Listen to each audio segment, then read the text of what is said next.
पुराने समय की बात है। रामपुर नाम के एक शहर में एक परिवार रहता था। इस परिवार में राजेश अपनी पत्नी और बेटे के साथ काफी सालों से रह रहा था। राजेश एक सुपर मार्केट चलाता था। उसका सुपर मार्केट पूरे शहर में काफी प्रसिद्ध था।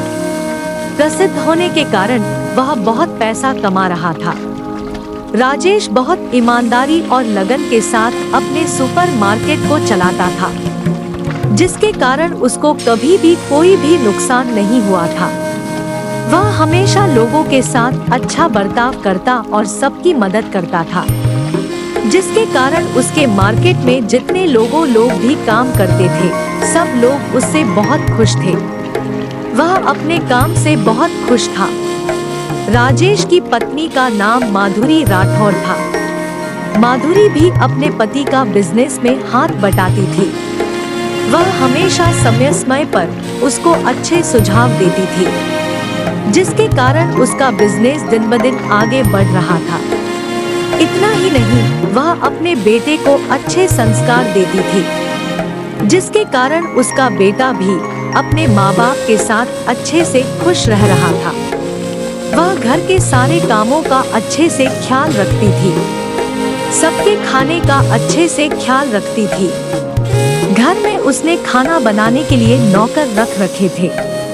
सारे नौकर उसके कहे अनुसार ही खाना बनाते थे, जिसके कारण उसके घर वाले अच्छा खाना खाते थे, हमेशा स्वस्थ रहते थे।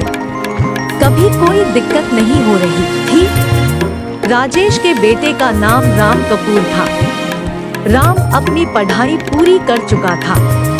वह सोच रहा था, मैं क्या करूं? मुझे तो कुछ समझ में नहीं आ रहा है।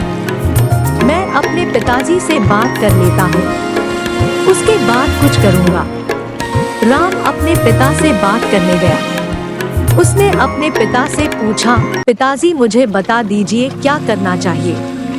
मैंने अपनी पढ़ाई खत्म कर ली है, मेरे लिए क्या अच्छा होगा? उसके पिताजी बोलते हैं, पहले तुम्हें नौकरी करके सीख लेनी चाहिए, काम कैसे होता है। यदि नुकसान हो जाए तो नुकसान की कैसे भरपाई करनी चाहिए। तुमने बहुत सारी चीजें सीखने भी मिलेगी जब तुम नौकरी करोगे। राम ने बोला, ठीक है पिताजी, मैं नौकरी करता हूँ। राम मन लगाकर नौकरी ढूंढने लगा। कुछ दिनों के बाद उसे नौकरी मिल गई। वह परिश्रम और ईमानदारी के साथ नौकरी करने लगा। वह छोटी से छोटी चीजों को अच्छे से सीखता था, जिससे वह उसको अच्छा ज्ञान हो जाए। वह इस ज्ञान को अपने पापा के बिजनेस के साथ लगा पाए। वह नौकरी में नई नई चीजों को भी सीखता था, जिससे वह अपने जीवन में आगे बढ़े और नौकरी भी अच्छे से कर पाए। ऑफिस के सारे लोग उससे बहुत खुश रहते थे। वह सबकी मदद भी करता और उनके काम को पूरा करने में हमेशा लगा रहता था। कंपनी का मालिक भी उसको बहुत पसंद करता था। उसने आज तक कभी ऐसा ईमानदार और मेहनती लड़का नहीं देखा था। उसको लगता था राम के वजह से ही उसका बिजनेस अच्छे से चल रहा है, आगे बढ़ रहा है। ऐसे ही उसका बेटा अपनी ईमानदारी और परिश्रम से काम करता रहा, आगे बढ़ता रहा। इस तरीके से पूरा परिवार अपना जीवन व्यतीत कर रहा था। राम काम तो कर रहा था, लेकिन उसको अपने जीवन में खालीपन लग रहा था। उसने यह बात अपनी माँ को बताई। माँ, मुझे अपने जीवन में खालीपन लग रहा है। तभी उसकी माँ बोलती है, बेटा अब तुम्हें शादी कर लेनी चाहिए। शादी करोगे तो तुम्हारा यह खालीपन दूर हो जाएगा, तुम खुशी से रह पाओगे। राम बोलता है, आपने ठीक बोला, मुझे शादी कर लेनी चाहिए। मैं इतना पैसा कमा रहा हूँ जिससे मैं अपनी पत्नी का ख्याल रख सकूंगा, उसकी सारी जरूरतों को पूरा भी कर पाऊंगा। माधुरी राजेश से अपने बेटे की शादी की बात करती है। बोलती है, अब हमें अपनी बेटे की शादी कर देनी चाहिए। उसे अकेलापन महसूस हो रहा है। राजेश भी इस बात के लिए तैयार हो जाता है। राजेश बोलता है, मेरे गांव में एक दोस्त है, उसकी बेटी भी शादी के लायक हो गई है। उसने मुझे कुछ दिन पहले ही बताया था, वह अपनी बेटी की शादी करना चाहता है। तभी माधुरी बोलती है, फिर सोचने की क्या बात है, चलो हम उनसे मिलकर आते हैं, शादी की बात करते हैं। तभी राजेश बोलता है, वह हमारे जैसे पैसे वाले नहीं है, लेकिन वह दिल के बहुत साफ और नेकदिल इंसान है। उसकी बेटी हमारी बेटे के साथ खुशी खुशी रह सकती है। उसकी बेटी को घर का सारा काम आता है, बड़ों की इज्जत भी करती है। तभी माधुरी बोलती है, मुझे कोई दिक्कत नहीं है, पैसा हमारे पास है, बस हमें लड़की अच्छी चाहिए, जो हमारे घर का अच्छे से ख्याल रख सके और संभाल कर रख सके। तभी राजेश बोलता है, हम लोग कल ही गांव चलते हैं, अपने दोस्त से मिलते हैं। वे दोनों अगले दिन गांव के लिए निकल जाते हैं। जब राजेश अपने दोस्त के घर पहुंचता है तो उसका दोस्त बहुत खुश हो जाता है। राजेश के दोस्त का नाम मोनू था। वह खेती का काम करके अपना घर चलाता था, अपने घर के सारे खर्चे को उठाता था। राजेश की पत्नी मिनी थी, वह गांव के स्कूल में पढ़ाती थी। वह भी घर के खर्चे में कुछ ना कुछ मदद कर देती थी। उसने अपने पूरे घर को संभाल के रखा था। उसकी बेटी का नाम राधा सिंह था। राधा को घर के सारे काम अच्छे से आते थे। वह अपने से बड़ों की बहुत इज्जत करती थी, हमेशा अपने माँ बाप का कहना मानती थी। उसने अपनी पढ़ाई भी अच्छे से पूरी की। राजेश जब मोनू से मिलता है, मोनू घर के अंदर बुलाता है, आदर सत्कार करता है। सब लोग आपस में बैठकर बातें करने लगते हैं। बातों ही बातों में शादी की बात निकल जाती है।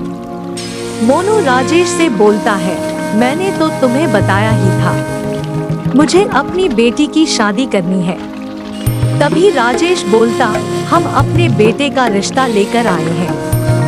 हम चाहते हैं दोनों की शादी हो जाए और अपनी जिंदगी अच्छे से जिए।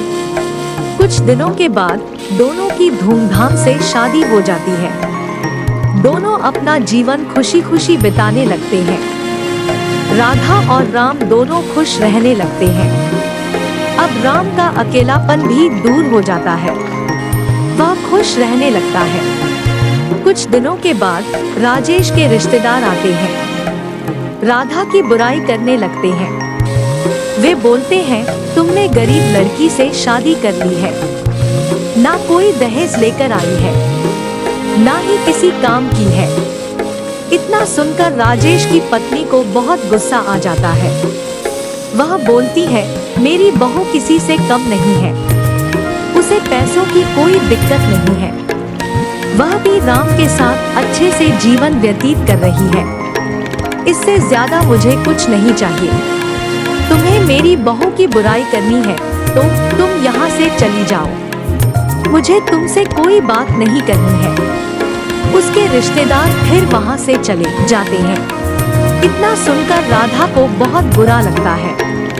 उसको लगता है उसे भी कुछ काम करना चाहिए, अपना नाम करना चाहिए। राधा ने पढ़ाई तो की थी, इसलिए सोचती थी वह अपनी पढ़ाई का इस्तेमाल करके कुछ अच्छा बिजनेस करे, अपना नाम कमाए। वह राम के साथ बात करती है, उसको बताती है उसे एक बिजनेस करना है। वह एक खाने का बिजनेस शुरू करना चाहती है। राम भी इस बात से खुश हो गया, बोला ठीक है, मुझे कोई दिक्कत नहीं है, मैं तुम्हारी पूरी मदद करूंगा। राधा धीरे धीरे अपने खाने का बिजनेस शुरू किया।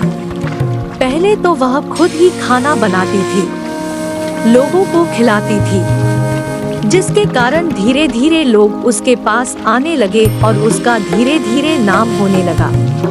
जब काम बहुत बढ़ गया तो उसने खाना बनाने वाले को रखा। खाना बनाने वाले को पूरा बता दिया कैसे खाना बनाना है, क्या क्या कैसे कैसे करना है।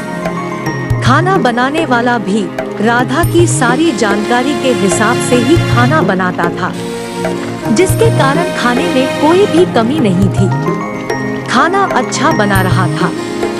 धीरे धीरे वह अपने जीवन में आगे बढ़ने लगी। उसका खाने का काम बहुत अच्छा चलने लगा। लोगों की भीड़ आने लगी, बहुत पैसे कमाने लगी। यह देखकर राम बहुत खुश हो गया और बोला, तुमने तो कमाल ही कर दिया। आज तुमने साबित कर दिया, आदमी चाहे कितना भी गरीब क्यों ना हो, वह अपने जीवन में बहुत कुछ कर सकता है, अपना नाम कमा सकता है। राजेश और माधुरी यह सब देखकर बहुत खुश हो गए। उन्होंने अपनी बहू को आशीर्वाद दिया और बोला, बेटा तुमने तो कमाल कर दिया। आज हम लोगों का नाम रोशन कर दिया। इतना ही नहीं, तुमने अपने माता पिता के नाम को बहुत आगे बढ़ा दिया। तुम्हारे माता पिता भी यह सब देखकर बहुत खुश होंगे। कुछ दिनों के बाद राधा के माता पिता आते हैं, उसको आशीर्वाद देते हैं। वे लोग बहुत खुश हो जाते हैं। राधा के माता पिता बोलते हैं, तुमने तो हमारा नाम रोशन कर दिया। हम लोगों का पूरे गांव में नाम हो गया है। सब लोग हमारी इज्जत करते हैं। हम लोग अब बहुत खुश हैं। इतना सुनकर राधा भी बहुत खुश हो जाती है। इसी तरीके से पूरा परिवार खुशी खुशी अपना जीवन व्यतीत करने लगता है। इस कहानी से हमें क्या शिक्षा मिलती है कि हमें किसी भी हालत में हार नहीं माननी चाहिए। हम चाहे कितने भी गरीब क्यों न हो, हम अपना जीवन बदलने की ताकत रखते हैं। यदि हम अपने जीवन में सोच लें कि हमें अपने जीवन को आगे बढ़ाना है, खूब पैसा कमाना है, वह हम कर सकते हैं। बस हमें उस काम को करने की हिम्मत और ताकत होनी चाहिए। चाहे जिंदगी में कितनी बार भी गिरे, लेकिन हमें हमेशा उठकर आगे बढ़ना चाहिए। अपनी जिंदगी को आगे बढ़ाना चाहिए। जैसा कि आपने इस कहानी में देखा, कैसे एक गरीब लड़की को लोग बहुत ताना देते थे। उसको बोलते थे, कैसी गरीब लड़की है, इसके पास तो पैसे भी नहीं है।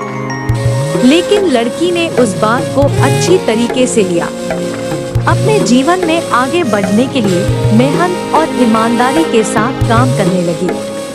उसने बहुत मेहनत किया और अपने जीवन को लायक बना दिया। उसके पास बहुत सारा पैसा और खुशियाँ थी।